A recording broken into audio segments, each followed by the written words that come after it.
What's up, everybody? Welcome to Podcast Now Plus. I'm Alex, and in this video, we gotta talk about this Like a Dragon Yakuza show. This was announced late last night, at least late in the general scheme of like when you get news, and my God, it completely caught me off guard. I remember there being talk, and I think actually just outright confirmation that Yakuza was getting something. I actually think originally, because people were turning it back up, back in 2020, 4 years ago, it was announced it would be a movie. I'm actually very surprised that they kept it completely quiet. They cast everybody, they filmed everything, and the thing is coming out at the end of October. I think October 24th, and then I think November 1st, they're splitting it up. I think it's 6 episodes. Not a huge fan of splitting up such a small thing. Just release it all on the same day. But regardless, it amazes me, actually, how they did it so quietly, considering, the franchise is getting bigger and bigger and big. Like, Infinite Wealth comes out, it leaves a mark, like, it does pretty darn well in every way, you know what I mean?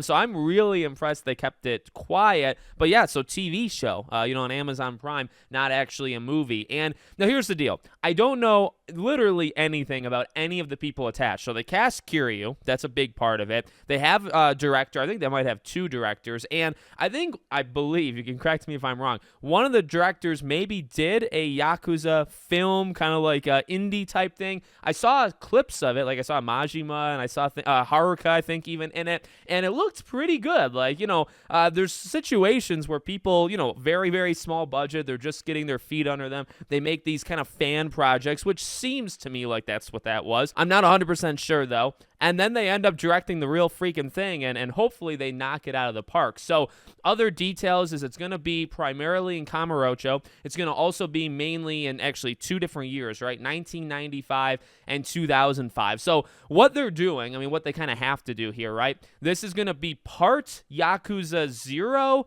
Kiwami 1, and things in between. They do say it's going to be things that you haven't seen in the game. I think dramatic storylines or storytelling that you didn't see in the game. The story can get pretty dramatic, I'd say, at times. And so let me just say, I am very excited for this. I've seen the guy who they cast as Kiryu. He looks great. You see the poster. The poster is very Kiwami, I think, 2-esque, right? But the tattoo isn't completely done yet, so that kind of gives you a hint of the timeline as well. But the guy just looks like Kiryu, and they talk about it. I think IGN even said it's going to be him and 3 childhood friends. So you're going to see a Nishiki for sure, maybe even Yumi, and then you kind of have a mystery 4th character. It can't be Majima, right? So Majima can definitely appear in it, and if it's going to be along the timeline of 95 to 2005, Majima is absolutely there. If it's going to take place, in between certain games, he'll also be there. I assume they've cast him, and that's going to be so freaking neat to actually see. But I am wondering who that 4th character is. But yeah, I don't know. Like, I feel like this can be good. I don't want to have my expectations too high, but just everything about it so far seems really cool. Like, they got the look, they got the aesthetic, the poster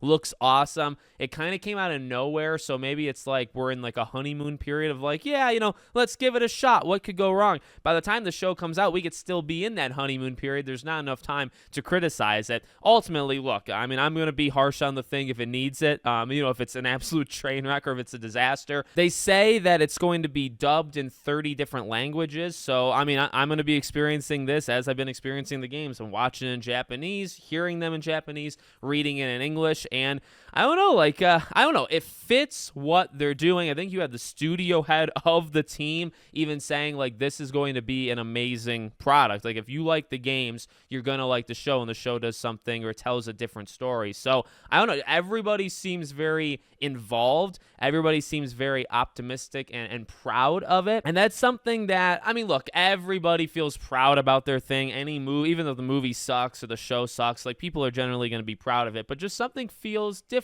about this one, where I really think, and maybe again, it's because it's so random, it's so sudden, but I really feel like this could work. But again, like, if they don't do it right, or they do it, however they're going to do it in a negative way, I will be the first one to call it out. But I think this has a chance to work, and I'm just excited to see it. Excited to see the crazy martial arts, the crazy storytelling. You got to balance it, right? There's got to be moments of karaoke and dancing or something along. It doesn't literally have to be him singing, say, like Judgment. It could be literally anything, but you got to have that whimsical feel, but you also have to have literally that dramatic storytelling. But having like Nishiki and all them in it, like I think that's really gonna work. That's gonna tug at the heartstrings and stuff. So I think just the characters, as long as the acting and the writing is good there, I think the show shouldn't really have a problem, to be honest with you. So I'll be watching it. We'll be reviewing it, and I honestly, again, cannot believe that it's even real. Let me know what you think in the comments.